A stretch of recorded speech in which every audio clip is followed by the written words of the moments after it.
Good morning friends.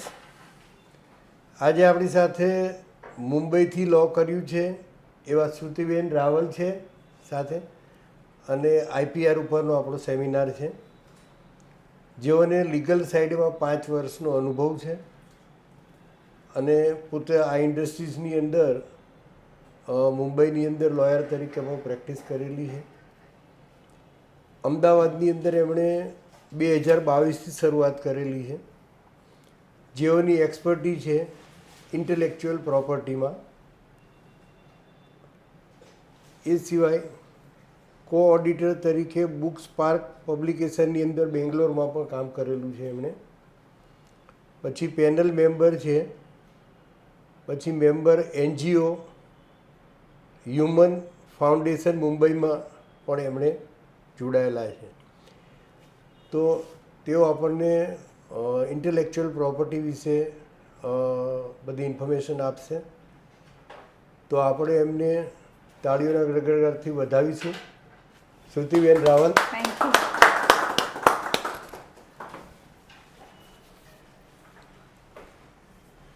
Good morning my dear colleagues. તો first of all ખૂબ આભાર sir કે તમે મને આમંત્રણ આપ્યું અને આના લાયક સમજું કે હું થોડો પ્રકાશ પાડી શકું આ ટૉપિક પર, ઇન્ટેલેક્ચ્યુઅલ પ્રોપર્ટી લોસ. અને થોડું ઘણું જેટલું મને ખબર છે હું નોલેજ શેર કરવાની આજે હું કોશિશ કરીશ ઇન્ટેલેક્ચ્યુઅલ પ્રોપર્ટીઝ પર. તો સૌથી પહેલાં તો આપણે જ્યારે પ્રોપર્ટી કહીએ તો બે વસ્તુ આપણા દિમાગમાં આવે. આપણે બે વસ્તુ જ સાંભળી છે મોસ્ટલી, કે મૂવેબલ પ્રોપર્ટી ને ઇમૂવેબલ પ્રોપર્ટી. જો કે આ ઘર મારું, આ વાહન મારું, આ મોબાઈલ મારો, આ બધી પ્રોપર્ટીઝ વિશે આપણે જનરલી સાંભળ્યું હોય. પણ શું છે ઇન્ટેલેક્ચ્યુઅલ પ્રોપર્ટીઝ? તમારા દિમાગમાં, તમારા માઇન્ડમાં શું આવે છે જ્યારે હું કહું છું ઇન્ટેલેક્ચ્યુઅલ પ્રોપર્ટીઝ? હા હા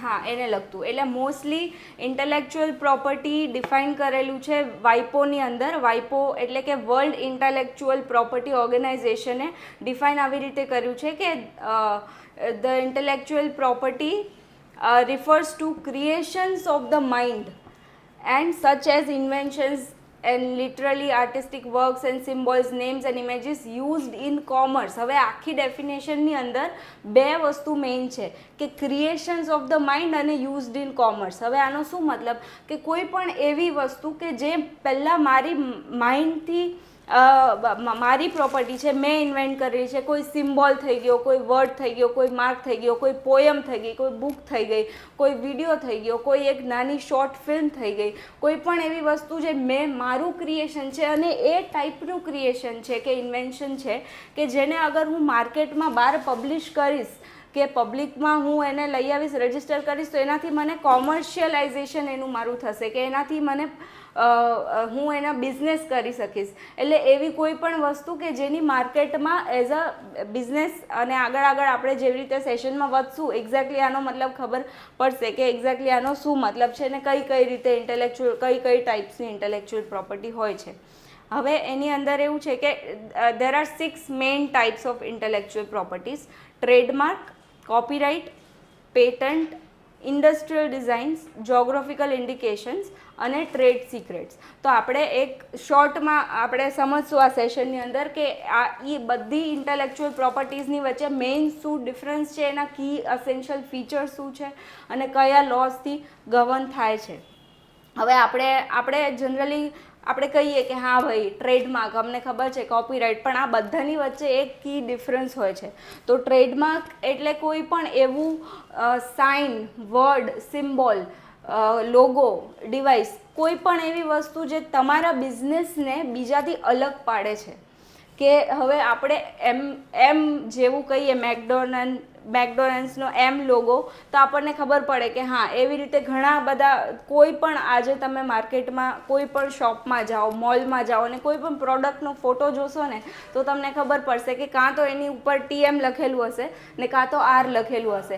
બેસિકલી કોઈ પણ ગુડ્સ અને સર્વિસીસ કે જેનાથી તમારું નામ એક કોઇન્ડ વર્ડ છે, કે તમે ઇન્વેન્ટ કરેલો વર્ડ છે, કોઈ પણ એવી વસ્તુ જે તમને બીજાથી અલગ પાડે છે એ. અને માર્ક એટલે શું તમે ટ્રેડમાર્ક રજિસ્ટ્રેશન કરાવી શકો, એક વર્ડ, એક લોગો, પછી એક લેબલ, નેમ ઓલ્સો, એક સિગ્નેચર પણ તમે ટ્રેડમાર્ક કરાવી શકો, word mark, numeral, shape of goods, packaging. હવે આ બધાનો શું મતલબ?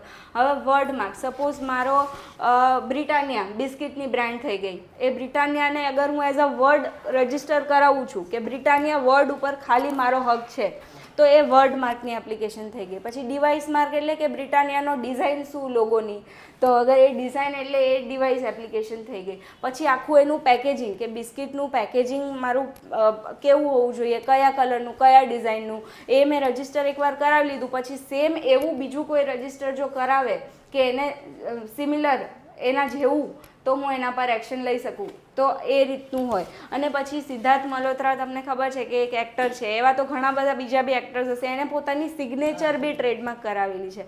એવી જ રીતે હમણાં થોડા દિવસ પહેલાં હું મારી ટ્રેડમાર્કની હિયરિંગ અટેન્ડ કરતી હતી, તો એમાં જે સામેવાળા નહીં પણ જે રજિસ્ટ્રીમાં જે હિયરિંગ્સ હોય લાઇનમાં, જેમ આપણે કોર્ટમાં બોર્ડ હોય કે એક પછી સિરિયલ નંબર હોય, એવી રીતે રજિસ્ટ્રીની અંદર બી એક પછી એક બધા મેટર્સ આવતા જાય. એમાં આપણું મેટર આવે ત્યાં સુધી આપણે વેઇટ કરવું પડે. તો એની અંદર જે માધુરી દીક્ષિત છે, એમના જે હસબન્ડ છે શ્રીરામ નેને, એમને પોતાનું નેમ માટે ટ્રેડમાર્ક રજિસ્ટ્રેશનની એપ્લિકેશન કરી હતી કે ભાઈ કોઈ મારો નામનો યુઝ કરીને ખોટો એનો દુરુપયોગ ના કરે. એટલે એવું નથી કે ખાલી એક લોગો, આપણે ટ્રેડમાર્ક રજિસ્ટ્રેશન એટલે પહેલાં આપણા મગજમાં આવે કે ભાઈ એક લોગો જ થઈ શકે, પણ લોગો નહીં, ઘણું બધું રજિસ્ટર, એક આખું પેકેજિંગ, એક નામ, એ બધું રજિસ્ટર થઈ શકે. મેઇન ડિફરન્સ શું છે? અગર હું એક વર્ડ માર્ક ફાઇલ કરું છું તો એ શબ્દની ઉપર હું એક્સક્લુઝિવ રાઇટ ક્લેમ કરું છું. હું એમ કહું છું કે આ શબ્દ ઉપર ખાલી મારો હક, મારા સિવાય બીજું કોઈ આ ઉપયોગ ના કરી શકે. અને અગર હું એ જ વસ્તુનું વર્ડ માર્ક નથી કરતી પણ ડિવાઇસ માર્ક કરું છું, તો એનો મતલબ કે આ શબ્દ ઉપર મારો પછી કોઈ એક્સક્લુઝિવ રાઇટ ના આવે જ્યાં સુધી મારી ગુડવિલ નથી. એ મારો ખાલી લોગો પર એક્સક્લુઝિવ રાઇટ છે.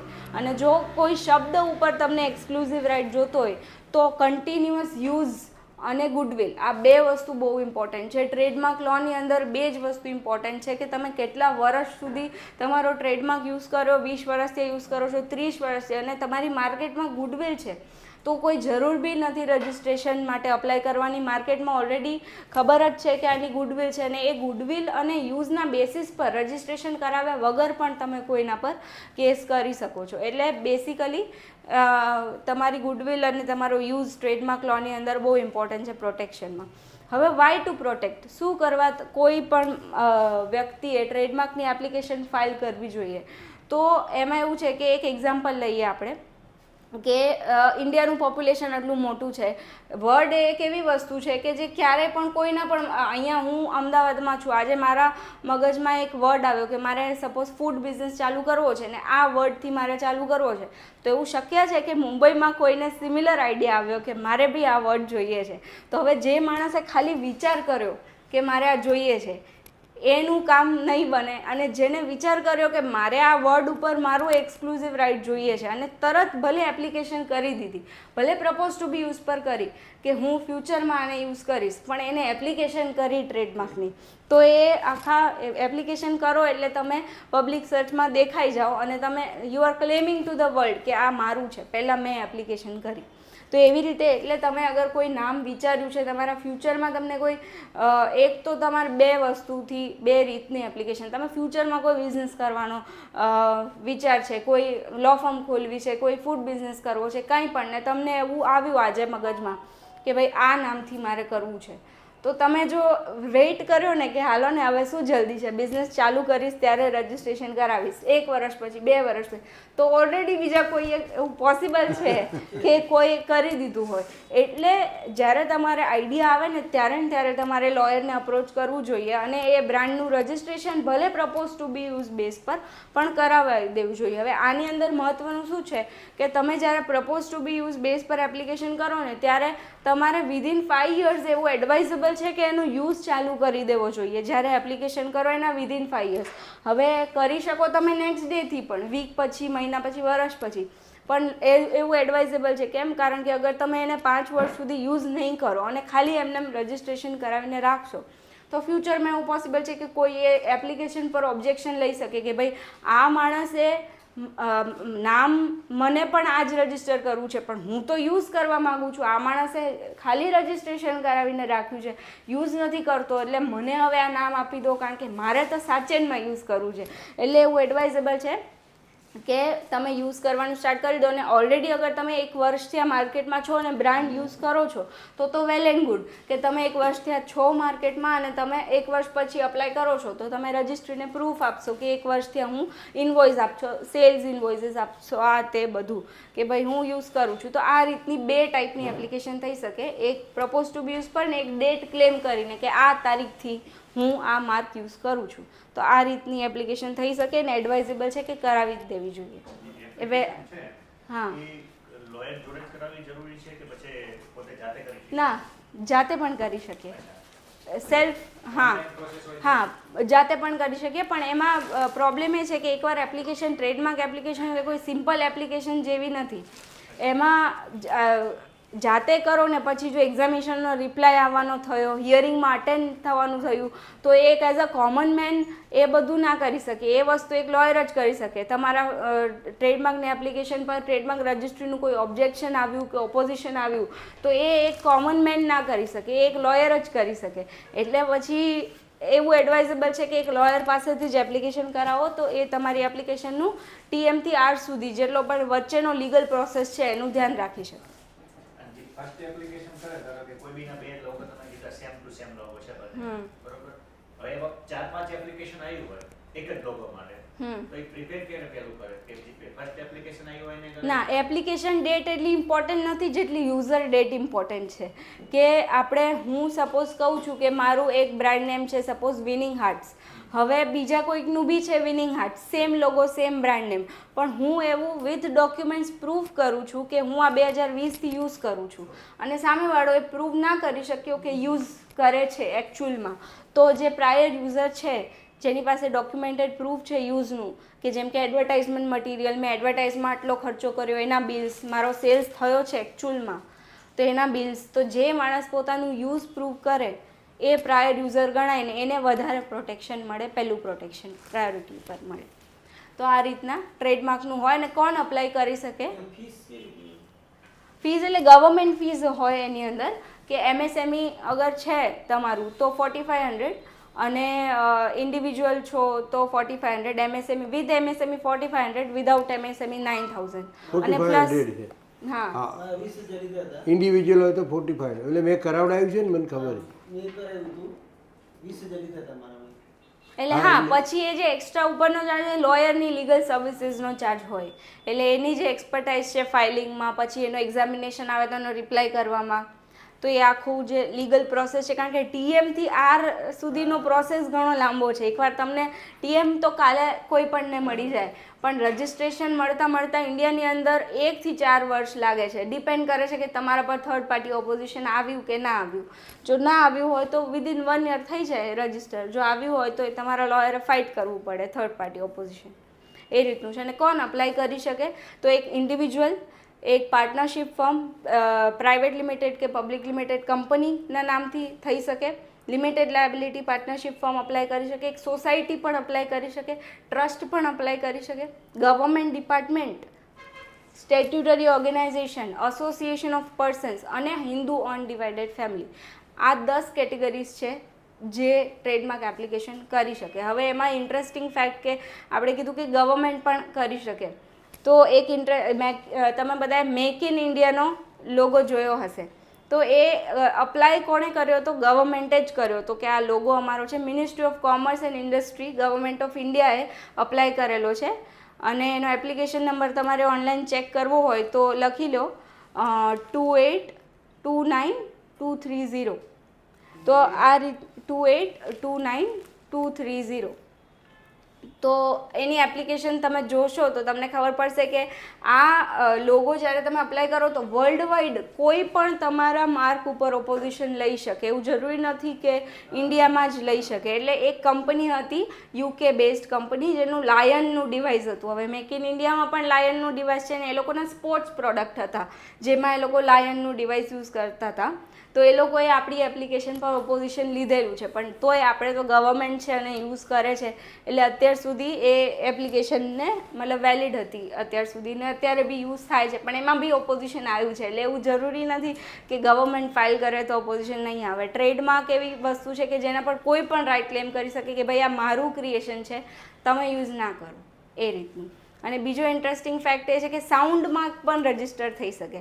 કે નોકિયાનું તમે જોયું હશે એક પર્ટિક્યુલર સાઉન્ડ હતો એક ટાઈમે, તો એ સાઉન્ડ માર્કનું પણ રજિસ્ટ્રેશન કરાવેલું છે. એનો પણ એપ્લિકેશન નંબર છે 136539 આ તમે ઓનલાઈન ચેક કરી શકો છો.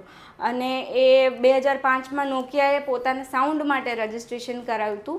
અને બ્રિટાનિયાનું પણ બિસ્કિટનું એક એડવર્ટાઇઝ આવતી હતી ટેલિવિઝનમાં, એનું પણ એક પર્ટિક્યુલર સાઉન્ડ માર્ક હતું. તો એ બી બ્રિટાનિયા ઇન્ડસ્ટ્રીઝ લિમિટેડે રજિસ્ટર કરાવેલું હતું 2010ની અંદર.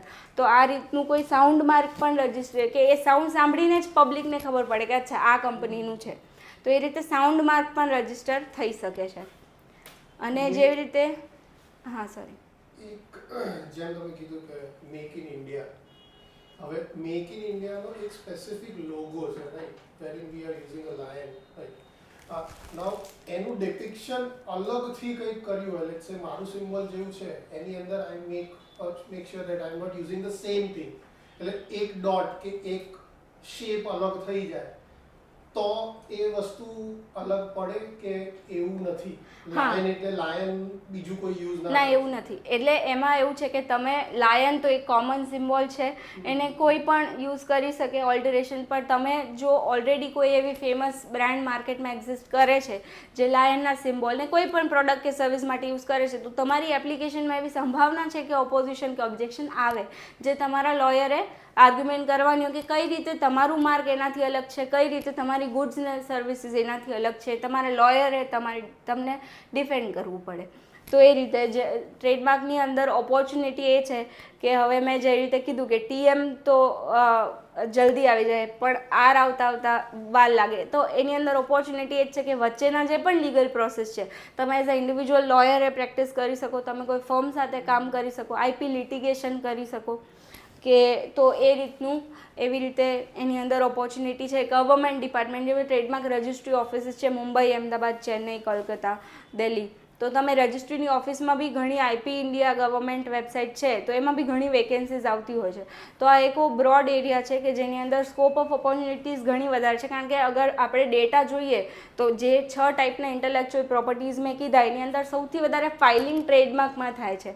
કારણ કે બહુ નેચરલ વસ્તુ છે કે એક લોગો કે નેમ કે બ્રાન્ડ એવી વસ્તુ છે કે જે ઇઝીલી કોઈ પણ ક્રિએટ કરી શકે. એટલે આ બધામાંથી સૌથી વધારે એપ્લિકેશન ટ્રેડમાર્કની જ એપ્લિકેશન થાય છે. બરાબર, પોઝ. અને હા, હવે આપણે કોપીરાઇટ વિશે માહિતી લેશું. તો એની અંદર એવું છે કે જેટલી પણ દુનિયામાં ક્રિએટિવ વસ્તુ છે એ બધી કોપીરાઇટ લોના પ્રોટેક્શનના અંદર આવે છે. અને copyright law in India is govern by copyright act 1957. બરાબર. હવે એક્ઝામ્પલ શું છે કોપીરાઇટના, તો કે લિટરરી વર્ક્સ એટલે કે novels, poems, articles, blogs, scripts. તમે જોશો કે ઓનલાઈન કોઈ પણ બ્લોગમાં તમે કોપી પેસ્ટ કરવા માંગતા હો તો ઘણા અલાઉ નથી કરતા કે આ ભાઈ કોપીરાઇટેડ મટીરિયલ છે, અને ઘણા બ્લોગ્સ તમે કરી શકો. તો એ રીતે આ જે પણ લિખિત વસ્તુ છે કે નોવેલ્સ થઈ ગઈ, પોયમ થઈ ગઈ, આ બધી વસ્તુ કોપીરાઇટની અંદર આવે છે. મ્યુઝિકલ વર્ક કે સોંગ્સ થઈ ગયા, કોમ્પોઝિશન થઈ ગઈ, લિરિક્સ થઈ ગઈ, આ બધી વસ્તુ.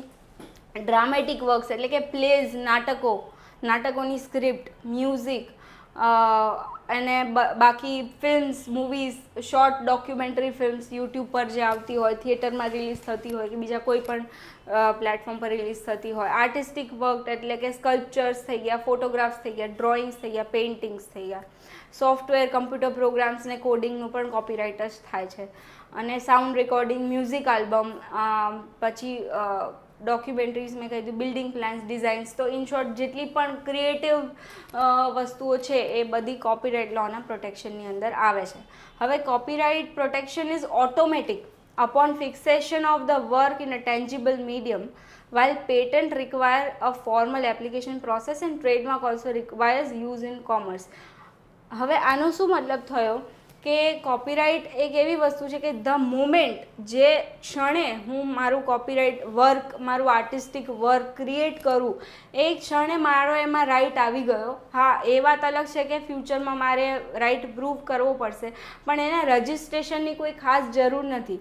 તો જે ટાઈમ પર એ વર્ક ક્રિએટ થયું, સપોઝ આજે મેં કોઈક પોયમ લખી અને મેં પોતાને ઈમેલ કરી દીધી, મારી પોયમ પોતાને મેં ઈમેલ કરી દીધી, તો હવે અને એવી રીતે હું રોજ મહિના સુધી રોજ એક પોયમ લખું છું અને 30 દિવસ સુધી મેં 30 પોયમ લખીને પછી મારે એને એક બુકમાં કન્વર્ટ કરવી છે, તો એનું કોઈ રજિસ્ટ્રેશન કરાવવું જોઈએ. જ્યાં મેં લખી એટલે એ મારી જ થઈ ગઈ. જેમ ટ્રેડમાર્ક આપણે એક એપ્લિકેશન કરીને ક્લેમ કરવું પડે કે ભાઈ આ નામ મારું છે, એવું નથી. કોપીરાઇટની અંદર તમારે ખાલી પ્રૂફ કરવું પડે ઇન ફ્યુચર કે આની ઓનરશિપ મારી છે, વિથ વેરિયસ ડિફરન્ટ વેઝ.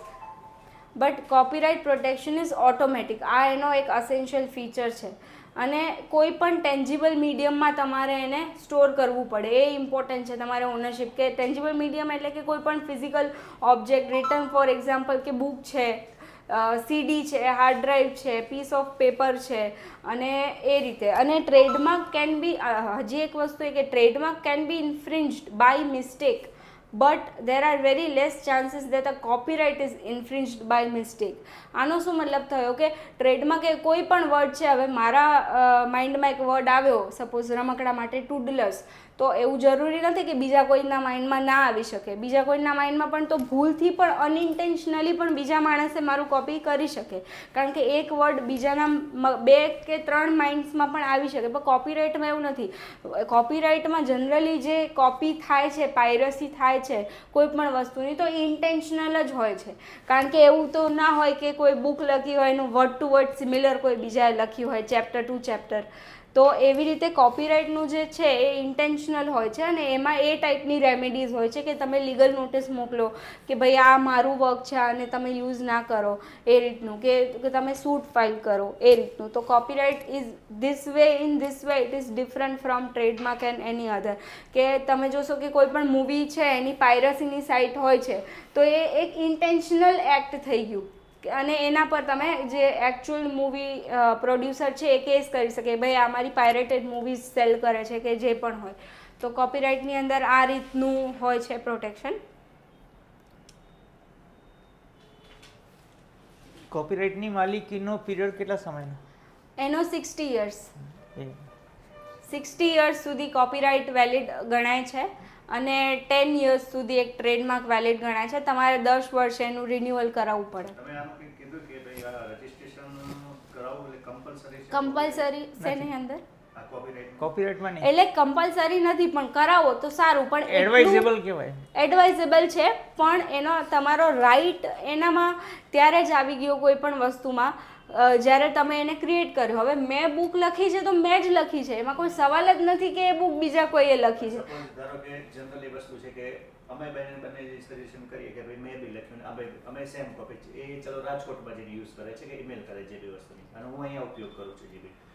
તમે કીધું કે 30 પોઈન્ટ મેં લખી મહિના સુધીની વસ્તુ, હવે આ ભાઈ સેમ ટુ સેમ મારી જ કોપી કરી, સમજો વસ્તુ. હવે એ રાજકોટની અંદર યુઝ કરે છે, હું અહીં અમદાવાદમાં યુઝ કરું છું, તો પછી એનું કોપીરાઇટ્સમાં કઈ રીતનું થાય? ધારો કે રાજકોટમાં યુઝ કરે, હું અમદાવાદમાં યુઝ કરું. આમાં યુઝ વાળી વાત નથી આવતી. યુઝ ના આવે ને. એમાં Use ના તમે આવે. પોયમની બુક હું લખું તો માર્કેટમાં હું વેચું, મારું કોઈ પબ્લિશર હોય, મારું કોઈ મેં બુક લખી, હવે મારે એનામાંથી પૈસા અગર મારે કોમર્શિયલાઇઝેશન કરવું છે મારી બુકનું, તો પબ્લિશર હોય, બરાબર. અને એ રીતનું જે પણ તમને તો ખબર હોય ને કે તમે લખી છે અને બીજું કોઈ કોપી કરે છે, તો તમે એમને નોટિસ મોકલી શકો, એમના પર કેસ કરી શકો. Same to same. હા, એ રીતનું. હા, એ રીતનું.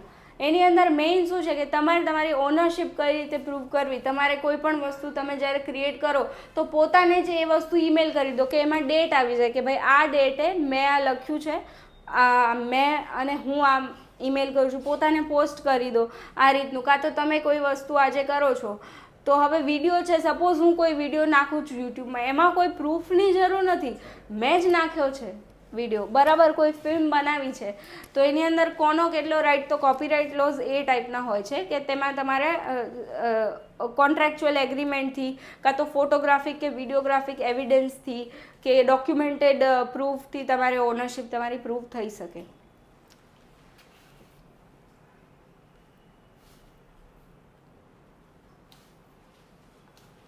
પોઝ. પેટન્ટના વિશે તમને બેસિક શું ખબર છે કે પેટન્ટ એટલે શું?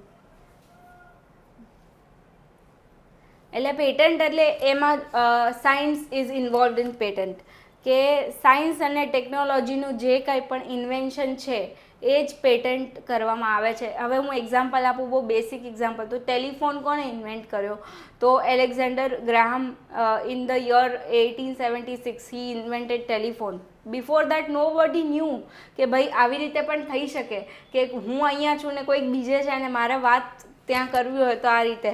તો કોઈક પણ એવી વસ્તુ છે પબ્લિકને નથી ખબર કે આવું બી થઈ શકે. હવે લાઇટ બલ્બ, તો બહુ Thomas Edison invented light bulb in 1878. So this kind of like global GPS system was invented by Roger Eaton in 1974, and computers were invested like they were patented by Apple in 1977. Then Amazon delivery drone was patented for its delivery in 2017. તો કોઈ પણ એવી વસ્તુ કે જેનો એક ઉપયોગ છે અને આજથી પહેલાં એ માર્કેટમાં નથી આવી, કોઈ પણ કારની એવી નવી ટેકનોલોજી છે, તો પેટન્ટની પ્રેક્ટિસ કરવી હોય તો એના માટે એક સાયન્ટિફિક બેકગ્રાઉન્ડ બી જોઈએ, સાયન્સમાં ઇન્ટરેસ્ટ હોવો જોઈએ, કે તમારું સાયન્સનું બેકગ્રાઉન્ડ છે સપોઝ અને તમારે લો ને એની સાથે ક્લબ કરવું છે, તો patent is a very good option. કે એની અંદર બાયોલોજી, કેમિસ્ટ્રી, ફિઝિક્સ આ બધી વસ્તુનું નોલેજ જોઈએ. પેટન્ટ એક એવી પ્રેક્ટિસ છે. એટલે patent is all about science and the intellectual property rights protection. And એની અંદર મારી પ્રેક્ટિસ ટ્રેડમાર્કની, કોપીરાઇટની રહી છે. એટલે જેટલું પણ લિમિટેડ મને ખબર છે એની અંદર બહુ ઇમ્પોર્ટન્ટ એક ઇન્ટરેસ્ટિંગ કોન્સેપ્ટ છે કે જેને કહેવાય છે કમ્પલસરી લાઇસન્સિંગ. હવે એ compulsory licensing is a government granted execution to patent rights allowing a third party to manufacture and sell patented product or process without the patent owners consent for the public interest. હવે આનો શું મતલબ કે એક વચ્ચે એક company હતી કે જેમને દવા બનાવી હતી, કિડની અને લીવર કેન્સર માટેની ફાર્માસ્યુટિકલ પ્રોડક્ટ એમને બનાવી હતી. હવે એ ઇન્ડિયાની અંદર મેન્યુફેક્ચર અને સેલ નહોતા કરી શકતા અફોર્ડેબલ પ્રાઇસીસમાં, કે લોકોને અફોર્ડ કરી શકે એ પ્રાઇસમાં એ ન કરી શક્યા. તો ગવર્મેન્ટે એક કંપની હતી XYZ કંપની, એમને કમ્પલસરી કે ભાઈ આપણને જે પેટન્ટ ઓનર છે એની કન્સેન્ટની જરૂર નથી. જ્યારે લાર્જર પબ્લિક ઇન્ટરેસ્ટ અને સોસાયટી નો ઇન્ટરેસ્ટ ઇન્વોલ્વ છે ત્યારે ગવર્મેન્ટના થ્રુ એ લાઇસન્સ મળી શકે લોકલ કંપનીને કે ભાઈ અમે આ પેટન્ટને યુઝ કરીને અમારા કન્ટ્રીના લોકોને અફોર્ડેબલ પ્રાઇસમાં મળે એવી રીતે મેન્યુફેક્ચરને સેલ કરશું. તો આવી રીતે જ્યારે લાર્જર પબ્લિક ઇન્ટરેસ્ટ ઇન્વોલ્વ હોય છે પેટન્ટની અંદર, ત્યારે તમારે પેટન્ટ ઓનરના કન્સેન્ટની પણ જરૂર નથી. એ કોન્સેપ્ટ સૌથી વધારે પ્રોમિનન્ટ છે પેટન્ટ લોઝની અંદર, જેને કહેવાય છે કમ્પલસરી લાઇસન્સિંગ. અને એના માટે ગવર્મેન્ટમાં અમને પેટન્ટ ઓફિસના પણ ઘણા ઓપોર્ચ્યુનિટીઝ છે. એટલે કે ત્યાં પણ ગવર્મેન્ટ ઓફિસ છે, વેકેન્સીઝ છે, અને એવું જરૂરી નથી કે લો કરેલું હોય. પેટન્ટ ઓફિસની અંદર ઘણા બધા બીજા એન્જિનિયરિંગ અને બીજા બેકગ્રાઉન્ડ હોય છે તો પણ application they invite vacancies are there. હા, ના પ્રાઇવેટ કરી શકે. Private practice and government practice both is available in patent. ને પેટન્ટ એક એવું ડિપાર્ટમેન્ટ છે કે LLB કરેલું કોઈ બીજું છે વ્યક્તિ કે એને ગવર્મેન્ટ જોબમાં અપ્લાય કરવું છે અને એનું આવું બેકગ્રાઉન્ડ છે, સાયન્સ બેકગ્રાઉન્ડ, તો પેટન્ટ ઓફિસની અંદર એ અપ્લાય કરી શકે. ને એની એક્સપિરિયન્સ હોવો જરૂરી છે, સાયન્સનું બેકગ્રાઉન્ડ હોવું જરૂરી છે. અને IP ઇન્ડિયા પર જો વેકેન્સીઝ આવે તો એ રીતનું અપ્લાય કરી શકે. ચલો લીધેલા છે એટલે એટલી માહિતી ખરી, બાકી વિશેષ નહીં. તો પેટન્ટના આમ બે પ્રકાર પેલા અંદર, એક પદાર્થની પેટન્ટ, બરાબર, દેખી શકાય એવા પદાર્થની પેટન્ટ, અને બીજી પ્રક્રિયાની પેટન્ટ. ખ્યાલ આવે? તો પદાર્થની પેટન્ટ એટલે આ જે દેખી શકાય એવા જેટલા પદાર્થો આપણે જોઈએ છે, પેલા કારના નવા મોડલ આવે, પેલા મોબાઈલના નવા મોડલ આવે, તો જેટલા મોડલ હોય એ મોડલના ફીચર્સ બદલાય અને પોતે કંઈક શું નવું કર્યું છે એવું પેટન્ટની અંદર બતાવે. તો એ બધા એ જેટલું પેટન્ટ થાય એ બધા પદાર્થના પેટન્ટ છે. બરાબર? હવે પ્રક્રિયાના પેટન્ટ, દાખલા તરીકે ચ્યવનપ્રાશ. તો ચ્યવનપ્રાશ એ પ્રક્રિયા છે. ચ્યવનપ્રાશની અંદર આમળા વપરાય, આ વપરાય, એટલે એ લોકો જે ડિસ્ક્રિપ્શન મૂકે કે અમે અંદર આટલી વસ્તુઓનો ઉપયોગ કર્યો છે, તો એ પ્રક્રિયા એની બતાવે અને પ્રક્રિયા બતાવી અને પોતાનું ચ્યવનપ્રાશ કેવી રીતે બીજા કરતાં સારું ને બહેતર છે. બરાબર? અને એની એમણે પેટન્ટ લીધી છે કે ભાઈ અમારું પતંજલિવાળો કે મારી બધી પ્રોડક્ટ જે છે એ આવી, પેલો બીજો ડાબરવાળો કહેશે કે મારી પ્રોડક્ટ જે છે એ આવી. તો એમણે જેટલી પેટન્ટો બનાવી એ બધી પેટન્ટો છે ને પ્રક્રિયાની પેટન્ટ. એમાં પદાર્થ નહીં. ચ્યવનપ્રાશ એ પદાર્થ છે, એનું નથી થતું, પણ એ ચ્યવનપ્રાશ બનાવવાની જે એની પ્રક્રિયા છે ને એનું એ પેટન્ટ કરે છે. પ્રોડક્ટ પેટન્ટ અને પ્રોસેસ પેટન્ટ. એટલે બે પ્રકારની પેટન્ટ હોય, પ્રક્રિયા મારફતે અને પદાર્થ મારફતે, એમ પ્રકારની બે પેટન્ટ. અને આ બે પેટન્ટ વચ્ચેનો ભેદ સમજવાની અંદર, દાખલા તરીકે પ્રક્રિયાની પેટન્ટ ક્યાં આગળ એપ્લાય થાય એમ, તો જ્યાં હ્યુમન બોડી રિલેટેડ અથવા તો લાઈવ ઓબ્જેક્ટની રિલેટેડ, દાખલા તરીકે પશુઓ માટેની દવા છે તો એ પણ પ્રક્રિયાની પેટન્ટ. બરાબર? પછી દૂધની પ્રક્રિયા છે, કદાચ અમૂલ ડેરીવાળા જે દૂધનું રાખે તો દૂધનું માર્કેટિંગ કરે, દૂધનું સ્ટોરેજ કરે, દૂધના ફેટ કેવી રીતે ગણાય, એ બધી જે પ્રક્રિયાઓ છે એ બધી પ્રક્રિયાની પેટન્ટ છે. બરાબર? એમાં દૂધ પ્રોડક્ટ છે પણ દૂધની પેટન્ટ ના થાય, પણ એના મારફતે એ લોકો જે કરે એ જે પ્રક્રિયાઓની પેટન્ટ છે. એટલે આ ભેદ યાદ રાખવાનો, પેટન્ટ પ્રક્રિયાની પણ હોય અને પદાર્થની પણ હોય. Exactly. Thank you so much. અને એમને જે કીધું બરાબર છે કે જેમ કે હવે આપણે ટેલિફોન લીધો, લાઇટ બલ્બ લીધો, આ બધી પ્રોડક્ટ થઈ ગઈ. એ બધી પ્રોડક્ટ થઈ પણ કોઈ પણ વસ્તુ કઈ રીતે બને, સપોઝ પણ જે પદાર્થની પેટન્ટ હોય ને એ કોઈ પણ લાઈવ છે, દાખલા તરીકે ખેતીના વિષયકમાં હોય તો લાઈવ, ઝાડ હોય તો લાઈવ, પશુઓ હોય તો લાઈવ, હ્યુમન બોડી હોય તો લાઈવ. બરાબર? તો આ બધાને ટચ કરતી જેટલી વસ્તુ હશે ને એ બધી પ્રક્રિયાની પેટન્ટ હશે. આ એની કી. રાઈટ. બરાબર? હ્યુમન એટલે ખેતી વિષયક જંતુનાશક દવાઓ નાખવી, રસાયણના ખાતરો બનાવીને નાખવા, તો એ બધા એ લોકો જે બનાવે તો એ કોઈ લાઈવ ઓબ્જેક્ટના સંદર્ભમાં એક પ્રક્રિયાની પેટન્ટ બનાવે છે. એટલે એ યાદ રાખવાનું. જ્યારે પદાર્થની પેટન્ટની અંદર એવું નથી હોતું. એ એક નવું ઇન્વેન્શન હોય છે ટેકનોલોજીના વર્લ્ડમાં. એ નવું ઇન્વેન્શન હોય છે પદાર્થની પેટન્ટની અંદર. રાઈટ. આમ પહેલામાં પ્રક્રિયામાં પણ નવું ઇન્વેન્શન જ હોય છે કે 10 જાતના ચ્યવનપ્રાશ બજારમાં મળે છે. બરાબર? તો દરેક કંપની એમ કહેશે કે મારું ચ્યવનપ્રાશ આના કરતાં વધારે સારું છે, તો મારા ચ્યવનપ્રાશની અંદર આ ખાસિયત છે. તો હું કઈ રીતે બનાવું છું મારી પ્રોડક્ટ જે છે ને એ કઈ રીતે બીજા કરતા નવી છે. બરાબર? મેં અંદર શું સંશોધન વધારાનું કર્યું છે એ અંદર પેલા, તો એ પ્રક્રિયાની આખી પેટન્ટો આપવું જ પડે. હા, બધામાં પ્રક્રિયાની પેટન્ટ તો ચાલે. તો આ ફૂડની આઇટમો જેટલી હોય, બરાબર, તો ફૂડની આઇટમો જે છે એની અંદર એડલ્ટરેશન થાય છે કે નથી થતું એના માટેના શોધવા માટેના જે સાધનો છે એ પણ પ્રક્રિયાની પેટન્ટ છે. હા. અને પેટન્ટની એપ્લિકેશન કરવી બહુ જ જરૂરી છે. પેટન્ટની એપ્લિકેશન કરવી ખૂબ જ જરૂરી છે. પેટન્ટની એપ્લિકેશન વગર ના ચાલે. પેટન્ટ તમને ડેટ ઓફ રજિસ્ટ્રેશનથી મળે. નવું કોઈ કેટલા બધી કારો કેટલી બધી આવે, બરાબર, પણ એ જે કારો જે હોય તો દરેક કાર છે ને, અમારી કારનું આ મોડલની અંદર શું ખાસિયત, એક જ કંપની 5 મોડલ બનાવે ને તો 5 મોડલની પેટન્ટ બનાવે અને 5 મોડલની અંદર શું સંશોધન કર્યું ને શું નવીનતા એમણે મૂકી એ બધું અંદર બતાવે. પેટન્ટ એજન્ટની એક્ઝામ આવે. કેટલા વર્ષ માટે હું લાયસન્સ આપું છું એવું, એટલે ટેરિટરી એના બદલવી હોય તો મારી પરમિશન લેવાની, મારી પરમિશન વગર કરે તો ઇન્ફ્રિંજમેન્ટ થાય. હા, કરેક્ટ. બરાબર? Sorry madam. ના. ફોર્થ જે છે એ છે ઇન્ડસ્ટ્રીયલ ડિઝાઇન્સ. તો હવે industrial designs focuses on the ornamental or aesthetic aspects of the products, determining how they look and feel. It's about creating appealing and user-friendly designs for mass-produced goods, considering both function and appearance. હવે આનું શું મતલબ કે એક basic example આપું તો Prestige એ home made products બનાવે છે. પ્રેસ્ટીજના કુકર્સ આવે છે, આ રીતે સ્ટેનલેસ સ્ટીલ આવે છે.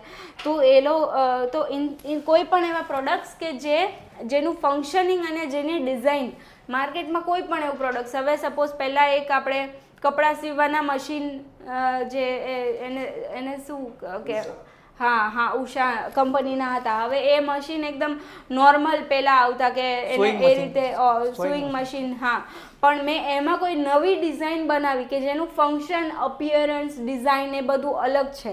હવે કોકાકોલાની બોટલની ડિઝાઇન થઈ ગઈ કે આ ડિઝાઇનની કોઈ બોટલ ના બનાવી શકે. એવી રીતે પરફ્યુમની કોઈ બોટલ, પરફ્યુમની બોટલ્સની અંદર તો ઘણી બધી અલગ અલગ જાતની ડિઝાઇન્સ આવે છે. તો મેઇનલી તો એ બોટલનું જે આઉટર સ્ટ્રક્ચર છે એની ડિઝાઇનનું અગર હું રજિસ્ટ્રેશન કરાવું તો મારા સિવાય આ ડિઝાઇનમાં કોઈ બીજું પરફ્યુમ ના વેચે. પરફ્યુમ વેચો તમે, પણ આ ડિઝાઇનની બોટલમાં હું જ પરફ્યુમ વેચીશ.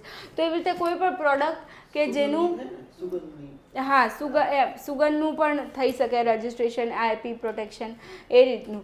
તો કોઈ પણ એવું પ્રોડક્ટ માર્કેટની અંદર કે જે મેં બીજા કરતાં અલગ બનાવ્યું છે, લુકમાં, અપિયરન્સમાં, ટચમાં, ફીલમાં, અને એનું ફંક્શન અલગ છે, બીજા કરતાં થોડું એડવાન્સ છે, તો એ ઇન્ડસ્ટ્રીયલ ડિઝાઇન્સની અંદર કવર થાય છે.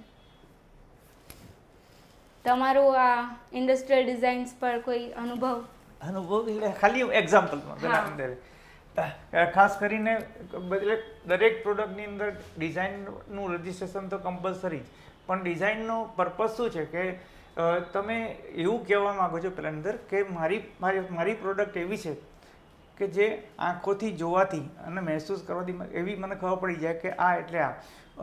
તમારી આગળ એટલે આપણે બાથ સોપ, બરાબર, જાતના સાબુ, ગોદરેજનો હોય ને, નિરમાનો હોય ને, લક્સ હોય ને, બધા કેટલા જાતના સાબુ આવે છે, બરાબર.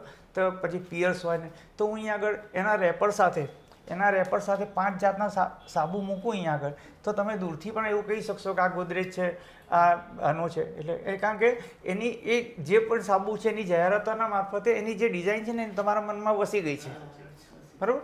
એટલે ડિઝાઇન વસી ગઈ છે ને એટલા માટે તમે એને કહી શકશો. પણ એ બધા રેપર ખોલી અને ખાલી સાબુની ગોટીઓ અહીંયા આગળ લાઇનસર મૂકીશ તો તમે નહીં ઓળખી શકો, બરાબર. એટલે તમારી જે પ્રોડક્ટ તો પેલી ગોટી જ છે સાબુની, પણ એ પ્રોડક્ટને ઓળખવા માટેની એક ડિઝાઇન, અને એ ડિઝાઇનનું રજિસ્ટ્રેશન એ કરાવે. એટલે દરેક પ્રોડક્ટવાળાને એવું થાય કે હું એવી ડિઝાઇન આપું કે લોકોની નજરમાં વસી જાય અને લોકો ખાલી નામ વાંચ્યા વગર ડિઝાઇન જોઈને પણ નક્કી કરી શકે કે બોક્સ જુઓ એટલે તમને ખબર પડે કે આ કોલગેટ ટૂથપેસ્ટ છે, બરાબર. એટલે એનું જુઓ લોગો ઉપરથી.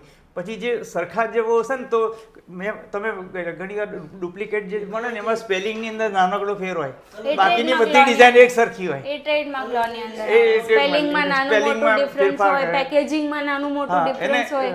એને કાયદાની ભાષામાં એવું કે ડિસેપ્ટિવલી સિમિલર, હા, એવો શબ્દ વપરાય કે ડિસેપ્ટિવલી સિમિલર, બરાબર. છેતરામણી રીતે સરખું. હા, કલર ચેન્જીસ કરી નાખે, પેલા તો ફોન્ટ ચેન્જીસ કરી નાખે, બેકગ્રાઉન્ડ બ્લુ હોય ને અંદર ગ્રીન હોય એવું કરી નાખે, ને પેલું અંદર ગ્રીન, અંદર બ્લુ ને બહાર બેકગ્રાઉન્ડ ગ્રીન કરી નાખે. તો ડિસેપ્ટિવલી સિમિલર, બરાબર. એક જ સરખી પ્રોડક્ટ હોય અને એવી જ પ્રોડક્ટ માટે તમે વાપરો તો એ ડિસેપ્ટિવલી સિમિલર. અને એવું ના થાય એટલા માટે ડિઝાઇન, તો ડિઝાઇન એ પણ એક જાતનો કોપીરાઇટ જ છે ડિઝાઇનમાં પણ, કારણ કે ડિઝાઇનમાં પછી મોડલના ડિઝાઇન, કોઈ પણ કાર હોય તો એ કારને તમે પાછળથી જોશો ને તમે કહી શકશો કે આ મારુતિ ગઈ, આ હોન્ડા ગઈ, આ ગઈ. એને કારણ કે એનું જે મોડલ છે ને એ તમારા મગજમાં વસી ગયું કે આ મારુતિ વાન છે ને આ ફ્રન્ટી છે ને એ બધાનો, બરાબર. તો એ ડિઝાઇન તમારા મનમાં વસી ગઈ. એટલે એ પણ ડિઝાઇન જ છે. જે એન્જિનિયરિંગ પ્રકારના ડ્રોઈંગ હોય ને એ પણ ડિઝાઇન છે. એન્જિનિયરિંગ પ્રકારના ડ્રોઈંગ્સ એ ડ્રોઈંગ્સ છે ને કે જે ડ્રોઈંગ્સના એ જે તમે ડ્રોઈંગ્સની ડિઝાઇન બનાવી, એક વ્યક્તિ મોટો કોઈ કોમ્પ્લેક્સ છે એટલે એના પાસે મોટો કોઈ કોમ્પ્લેક્સ આવે છે, તે કોમ્પ્લેક્સ માટે શું કરે તો એવો મોટો કોમ્પ્લેક્સ એને બનાવવાનો છે તો એ કોમ્પ્લેક્સની સૌથી પહેલાં તો ડિઝાઇન જ બને, બરાબર. પ્લાનિંગ થાય કે આટલું એરિયામાં આપે, હા, એનું બિલ્ડિંગ એનો કોપીરાઇટ થાય. એટલે એ પ્રમાણે આખાને ડ્રોઈંગ બને. અને ડ્રોઈંગ બને ને એટલે એ જે ડ્રોઈંગ બન્યું એ પણ એક જાતની ડિઝાઇન છે, તો એ ડ્રોઈંગનું પણ રજિસ્ટ્રેશન થાય. ટૂંકમાં કોઈ બી વસ્તુ ધારો કે તમે કીધું કે જે કોઈ સ્કીમ બનાવતો તો એની અંદર મૂળ પેટર્ન છે આવી જાય, કોપીરાઇટ છે, જે બી બધું અંદર યુઝ થઈ જાય. હા, પેટન્ટ એક અલગ આ બધું આમ જોઈ જોઈએ તો ઇન્ટરકનેક્ટેડ છે જ. ઇન્ટરકનેક્ટેડ છે. ઇન્ટરકનેક્ટેડ કઈ રીતે છે? હવે પેયર્સ સાબુ છે, હવે આપણે તો એ પેયર્સ નામનું ટ્રેડમાર્ક થઈ શકે, કંપની કરાવી શકે. સાબુની ડિઝાઇનનું ઇન્ડસ્ટ્રીયલ ડિઝાઇન થઈ ગયું. હવે હું એ જે પેયર્સ સાબુને જે રીતે પ્રમોટ કરું છું મારા વિડીયોઝના થ્રુ, મારા બ્લોગ્સના થ્રુ, એનું જે લિટરેચર છે એ મારું કોપીરાઇટ થઈ ગયું એઝ અ કંપની. તો એ રીતે બધું ઇન્ટરકનેક્ટેડ જ છે. એક જ જગ્યાએ બધું ઇન્ટરકનેક્ટ. હા, બધું પેટન્ટ હોય તો પેટન્ટની અંદર પણ ડિઝાઇન આવે, બરાબર. પેટન્ટમાં ખાલી કોપીરાઇટ ના આવે, અને કોપીરાઇટની અંદર પેટન્ટ ના આવે, પણ કોપીરાઇટમાં પણ ડિઝાઇન તો આવે જ. હા, એટલે કોમર્સની અંદર બધું ટ્રેડ અને કોમર્સની અંદર ઇન્ટરકનેક્ટેડ જ છે. અને આ ચારે વસ્તુ એવી છે ને કે ચારે વસ્તુઓ શેના માટે વપરાય? તો કોમર્શિયલ પર્પઝ માટે જ. હા, કરેક્ટ. તમે હોન્ડા સિટી ગાડી બરોબર, એની અંદર પેટર્ન આવી ગઈ, ડિઝાઇન આવી ગઈ, અને પેટન્ટ આવી ગઈ ને ડિઝાઇન આવી ગઈ, બધી ઇન્ટેલેક્ચ્યુઅલ પ્રોપર્ટીઝ આવી ગઈ. કોપીરાઇટ ના આવે એમાં. પદાર્થવાળું જે પેટન્ટ છે ને, પેટન્ટમાં ક્યારેય કોપીરાઇટ ના હોય, અને કોપીરાઇટમાં ક્યારેય પેટન્ટ ના હોય. તો કોપીરાઇટમાં એક જગ્યાએ પેટન્ટ હોય, કોપીરાઇટ ક્યારે? બુક લખી મેં, બરાબર, પછી એ બુક પબ્લિશરને મેં આપી, એટલે પબ્લિશર એને છાપી અને એને ઓબ્જેક્ટ ટાઈપનું બનાવે પેલા અંદર. એટલે એ ઓબ્જેક્ટ ટાઈપનું જ્યારે બનાવશે ને, તો એ ઓબ્જેક્ટની અંદર એટલે પછી બુકનું સ્વરૂપ આવી જશે કે આ 200 પાનાની બુક. તો એ 200 પાનાની બુકની અંદરનું મટીરિયલ છે ને એનો કોપીરાઇટ છે. હા, અને બરાબર, અંદરનું મટીરિયલ છે ને, કારણ કે એ એવું છે. કોપીરાઇટ ખરેખર કોપીરાઇટ ક્યાં આગળ આવે? કે જ્યાં આંખોથી જોઈ ના શકાય, હાથ વડે સ્પર્શ ના કરી શકાય, અને માત્ર અનુભવી શકાય, એનું નામ કોપીરાઇટ. હા, આ વસ્તુ સાંભળી શકાય, વાંચી શકાય. તમે બુક લીધી, બરાબર, તો બુક લીધી તો બુકનું પાનું કેવું છે ને જાડાઈ કેટલી છે ને પાના કેટલા છે ને એનું મહત્વ નથી, પણ અંદરની અંદરનો ઓબ્જેક્ટ છે ને એનું મહત્વ. તો એ બુક વાંચ્યા પછી તમે મહેસૂસ કરશો કે મને તો યાર રાતના બુક વાંચી ને તો બહુ જ મજા આવી. તો કેટલી મજા આવી મહેસૂસ કરવાની વસ્તુ. હા, અને જેમ કે તમે ગાડીનું કીધું, ફોર એક્ઝામ્પલ કોઈ કારનું નવું પ્રોડક્ટ આવ્યું, એ પેટન્ટમાં ભલે આવ્યું, પણ એનું માર્કેટિંગ માટે જે વિડિયો એડવર્ટાઇઝમેન્ટ બનાવી એનું કોપીરાઇટ બને. કે મેં એક નવી પ્રોડક્ટ છે કાર માર્કેટમાં લોન્ચ કરી, એનું પેટન્ટ મેં કરાવ્યું. મૌલિક પ્રકારની જેટલી કૃતિ હોય ને એ બધાનો કોપીરાઇટ. હા, એનું મેં પેટન્ટ કરાવ્યું કારના નવા મોડલનું, પણ મારો બ્રાન્ડ એમ્બેસેડર શાહરુખ ખાન છે અને મેં એની એડવર્ટાઇઝ બનાવી. એડવર્ટાઇઝની એક પર્ટિક્યુલર સ્ટોરી લાઈન છે, એ બીજું કોઈ કોપી ના કરી શકે કે મારા પરમિશન વગર બીજે ક્યાંય પ્લે ના કરી શકે. તો એ રીતનું, તો એ બધું કોપીરાઇટની અંદર આવે. તો એવરીથિંગ ઇઝ ઇન્ટરકનેક્ટેડ. પછી આ કલ્યાણ જ્વેલરો અમિતાભ બચ્ચન મારફતે પેલી જાહેરાતો કરે છે, તો એ જે કલ્યાણ જ્વેલર એની જે જાહેરાત કરે છે ને, એટલે એ જાહેરાત જે તમારા મગજમાં બેસી ગઈ ને એ આખો કોપીરાઇટ છે. કારણ કે એક એવી વસ્તુ છે મહેસૂસ કરી શકાય, બરાબર, એટલે હાથ વડે સ્પર્શ ના કરી શકાય. રાઈટ. અને કલ્યાણ જ્વેલર્સ એટલે મને ખબર પડે કે ટ્રેડમાર્ક આનું શું, આનું જોઈને મને ખબર પડી જાય કે આ કલ્યાણ જ્વેલર્સ છે. સાંભળીને અને લોગો જોઈને મને ખબર પડે કે આની માલિકી કોની, આની માલિકી કોની. એટલે એ રીતે કે બ્રાન્ડ આઈડેન્ટિફાયર કે ભાઈ આનું માલિક કોણ, તો એ ટ્રેડમાર્ક લોઝની અંદર આવે છે. એટલે મૌલિક કૃતિ જે બનાવે છે એ એનો માલિક, અને જે પેટર્નની અંદર જે માણસ પોતે સંશોધન કરે છે એ એનો માલિક, બરાબર. પછી એના માલિકી હક કાયમ માટે એના ના રહે, ક્યારેય ટ્રાન્સફર ન થાય. ટ્રેડમાર્કની અંદર અસાઇનમેન્ટ થઈ શકે, ટ્રેડમાર્ક માટે અસાઇનમેન્ટ થઈ શકે. હા, એટલે અસાઇનમેન્ટમાં હું મારી ઓનરશિપ જ તમને આપું છું વિથ ઓર વિધાઉટ ગુડવિલ, કે હવે આ નામ મારું નહીં તમારું. અસાઇનમેન્ટમાં એવું થઈ એટલે શકે. Ownership remains with the honour. એટલે એ ઓનરશિપ એની પાસે જ પાસે છે, પણ એનું એસાઇનમેન્ટ થઈ શકે કે મને એનો કોમર્શિયલ ઉપયોગ કરતા નથી આવડતું, તમે કરો. જીઓ વાળો છે, હમણાં કે જીઓ બીજાના જે હોટસ્ટાર છે, તમે મુકેશ અંબાણી લીધો તો એ તો મોટો લોગો થઈ ગયો. હા, તો એ હવે પરચેસ કર્યો, એ જીઓનો જે લોગો થઈ ગયો એ ટ્રેડમાર્ક થયો ને. અચ્છા, તો એ ખરીદી એનો ટ્રેડમાર્ક થયો. કોણ ખરીદી શકે? ના, એ જીઓ હંમેશા અંબાણીનું જ રહેશે. અંબાણીનું જ રહે. એમની આને પાછળ જે હોટસ્ટાર લાવ્યો તો એનો ફેમિલી ઓફ માર્ક્સ કહેવાય. Very limited. The scope of GI is very limited. The purpose of GI is promotion of trade in the country, right. So that is how GI is. Like examples આપું હું તો કાંજીપુરમ saris છે, Darjeeling T છે, પછી ગીરના કેસર mango છે, અને રત્નાગીરી કોકમ છે. તો આ રીતના બધા જે પ્રોડક્ટ્સ છે કે જે આપણને ખબર છે કે આ જગ્યાના ફેમસ છે, જેમ કે ગુજરાતમાં ગ્રાઉન્ડનટ્સની એપ્લિકેશન કે સિંગ અહીંયાની ગુજરાતના ભરૂચની સિંગ તમે જુઓ તો આ રીતના જે પ્રોડક્ટ્સ છે. હવે ભરૂચની સિંગનું ગુડવિલ છે એ કોઈ એક વ્યક્તિને અટેચ નથી. ભરૂચની સિંગ ઘણા બધા લોકો વેચે છે અને લે છે કેમ? કારણ કે ભરૂચની છે, એટલે નહીં કે કોઈ માણસની છે કે સારી છે, બરાબર. તો આવી રીતે પ્લેસનો જીઆઈની અંદર ઇમ્પોર્ટન્સ છે, જોગ્રાફિકલ લોકેશનનો જીઆઈ લોની અંદર ઇમ્પોર્ટન્ટ છે. અને લાસ્ટ છે કે ટ્રેડ સિક્રેટ્સ. આ લાસ્ટ ટાઈપની ઇન્ટેલેક્ચ્યુઅલ પ્રોપર્ટી છે, આનું કોઈ રજિસ્ટ્રેશન નથી હોતું. અને આને ફોર એક્ઝામ્પલ હવે ટ્રેડ સિક્રેટને હું શોર્ટમાં સમજાવું તો એક્ઝામ્પલ કોકોકોલાની ફોર્મ્યુલા કે એની જે KFCની સિક્રેટ રેસીપી છે, MCDની બર્ગર બનાવે છે તો એની એક સિક્રેટ રેસીપી છે. તો એ રીતના કોઈ પણ વસ્તુ કે જેમ કે હવે મિલ્ક બને છે તો એ ગાયનું મિલ્ક, પણ ઘણા લોકોને એવું હોય કે એનિમલને હાર્મ પહોંચાડ્યા વગર હવે માર્કેટમાં એવા પ્રોડક્ટ્સ આવ્યા છે કે જેમ કે મારે ઓટ મિલ્ક પીવું છે, બાદામ મિલ્ક પીવું છે. તો ઓટ મિલ્ક બનાવવાની જે પ્રોસેસ છે મને જ ખબર છે ખાલી કે ઓટ મિલ્ક કઈ રીતે બને. હવે મેં ફોરેનની કંપનીથી, હું ફોરેનથી શીખીને આવી કે ઓટ મિલ્ક કઈ રીતે બને, મેન્યુફેક્ચર કઈ રીતે થાય. હવે મારે એનું બિઝનેસ ઇન્ડિયામાં કરવો છે. હું આખા ઇન્ડિયામાં પહેલી છું ફોર એક્ઝામ્પલ કે જેને શીખ્યું. મેં માર્કેટ રિસર્ચ કરી કે આખા ઇન્ડિયામાં ઓટ મિલ્ક ક્યાંય નથી વેચાતું અને આઈ અપોન ધ રિસર્ચ મને ખબર છે કે હું પહેલી છું કે જે આવા ટાઈપનું પ્રોડક્ટ બનાવીશ, મેન્યુફેક્ચર કરીશ અને વેચીશ.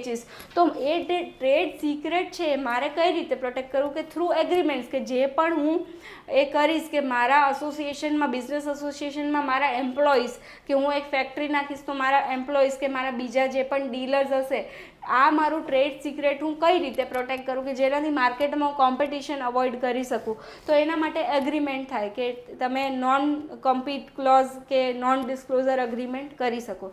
તો આ રીતના ટ્રેડ સિક્રેટ પ્રોટેક્ટ થઈ શકે, એટલે લીસ્ટ યુઝડ ઇન્ટેલેક્ચ્યુઅલ પ્રોપર્ટી. તો આ રીતના આવી રીતે various types of intellectual properties today we learnt about.